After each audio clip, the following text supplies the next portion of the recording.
this guy gave a review. I don't think he has very many readers because I went to his Instagram and his Twitter just to see what he's got going on, and he barely has any followers, so I don't think he has much of a following but he gives reviews on Netflix specials or probably comedy specials in general, and then he gives his view on whether you should stream it or skip it. And he said that you should skip the special, which shows the guy's a complete moron. I mean, but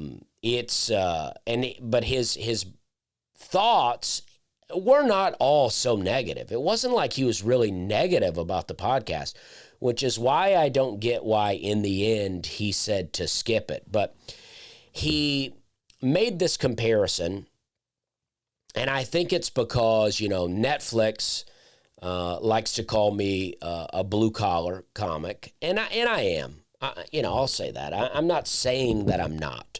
I do comedy. I like to think that I do comedy for regular people that just, live their lives and enjoy comedy and want to hear somebody talk about regular stuff, right? I'm a regular person. I never want to be anything but that. I never want to get too fancy. Even this week, I did a couple of things on the news, and I kept being asked that I want makeup and my hair done. And it's like, when I do these specials and different things, they do put makeup on you, and they do, brush my hair and stuff. And I'm like, I just was like, no, I don't want that. It just is so phony. It's like, I understand in a way for TV, you're supposed to look a certain way or whatever, but I don't know. I just hate it. I do photo shoots where I have makeup on, and I just hate it. And I'm a regular person, and I just want to do comedy, and that's it. But this guy, I guess he took that blue collar thing, and he goes, if the blue collar comedy tour was up and running again, who would Dusty be? And he said, I would be Larry the Cable Guy. Now, and he says that, this hat and hair that I'm doing is like some kind of costume. And listen, I love Larry the Cable Guy. I just did Larry the Cable Guy's podcast for Sirius XM. I've worked with Larry the Cable Guy. We've hung out. We had a great time. I love Larry the Cable Guy. And I think Larry the Cable Guy is really funny. I like his comedy. But I am nothing like Larry the Cable Guy. It's like, this is a guy writing a review of my special who's never met anyone from the South. And he thinks every Southern person is exactly the same. It was so annoying. And then, and it's just like, I don't know, it just annoyed me so much. I don't know why I even read it. But then at the end, to go skip it, or at least skip to the second half, my special is built in a way to where and then, he tries to take a shot at the callbacks. But again, it's like, that's what comedy is supposed to be. I know that we're in a clip age, right? Where, everybody just wants their clips. I've seen the Reddit threads talking about it, where I read a Reddit thread recently where a guy was like, I haven't been to a comedy show in a long time, and I took a friend, and we went, and the comic on stage was he said, like, every comic was just doing crowd work. And then at one time, he said at one point they singled out me and my friend, and then a camera crew crowded around us, filming us while the comic was talking back and forth to us. So we're in this clip age where everybody wants a clip, right? I put out lots of clips, but my clips are mainly just my stand-up. I may have a clip once in a while with a crowd work interaction, but it's all an organic interaction. I'm not forcing them. I've heard of comics doing, clip farming at the end of the shows. They'll do a Q&A with the audience, and then bring the audience in, and then it'll make it seem like they've done crowd work. I'm not doing any of that. I'm old school with my comedy. I like to create an act, and I like to create a full special, and I want that special to become an album. I want you to be able to listen to an album from me and get callbacks. Now, I put out 2 albums recently. I just put out Working Man, and I put out another one called Crockpot Comedy. And Crockpot Comedy, what that was, now I've been told, and I don't know what I can do about it. I hate that I did this, but apparently on one of the jokes, there's about a minute of silence from at the beginning of the track, and sometimes that just happens when I edit things, and there's just, I don't know how I would even go in and fix it. But it's there, and later I hope to actually make it a physical album of some sort, and that won't be on there when I do that.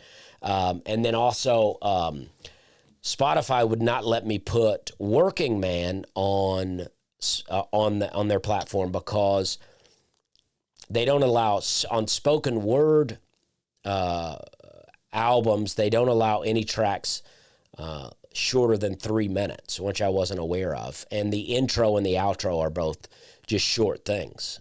So that's the only ones that are less than 30 seconds. So I had, or 3 minutes. So I had no idea. But anyway, I just put those out, and I'm really excited about it. That means I have 4 albums out now. I love that. And then, Wet Heat will eventually be an album, and that'll be 5 albums. And I think all good albums. I like all the albums. I'm very excited about it. So with my special, the first half, I'm setting up things.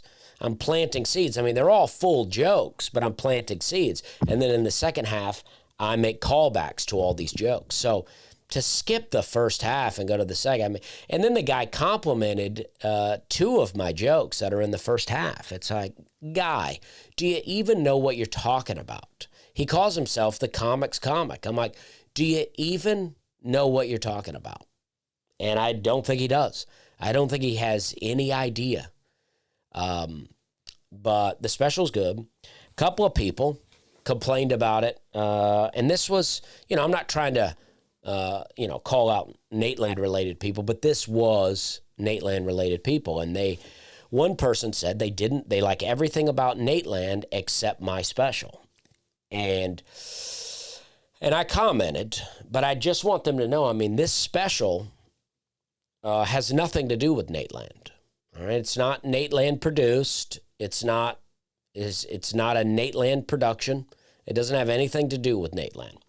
I am a co-host on the podcast, and I love doing the podcast. I'm a co-host on the podcast, but I have always been my own comic. I produce my own specials. Netflix didn't even produce my specials. I hired the film crew, the director, and I was in on the editing process. And, so this is completely, a Dusty Slay production or a Lot 8 Inc. production. This is my work. I love being a part of the Nateland podcast, but that is it. I am a Nateland podcast member, and I'm happy to be that. But, just because you don't think my special is clean enough for you, and I get it. Listen, it's not as clean as the other guys. I always say my comedy is not for kids. Only adults, and I say it's relatively clean. That's how I describe it. I do cuss one time in this special, which normally I don't, and in my new act I don't cuss, but even in my new hour that I'm doing, I got some stuff that most people would not consider clean, but I think it's funny. And I'm mainly talking about stores and how I think a lot of stores and restaurants have inappropriate names. And all I'm doing is saying their names. And so if it's dirty, that's my point, is me just saying the restaurant's name is dirty. But yeah, and I'm just talking here. I don't think I'm having to sell. If anybody listens to this podcast, you probably watched the special, and chances are you enjoyed it because, if you listen to this podcast, my comedy is much more enjoyable than my podcast. I'm just on here, complaining about things.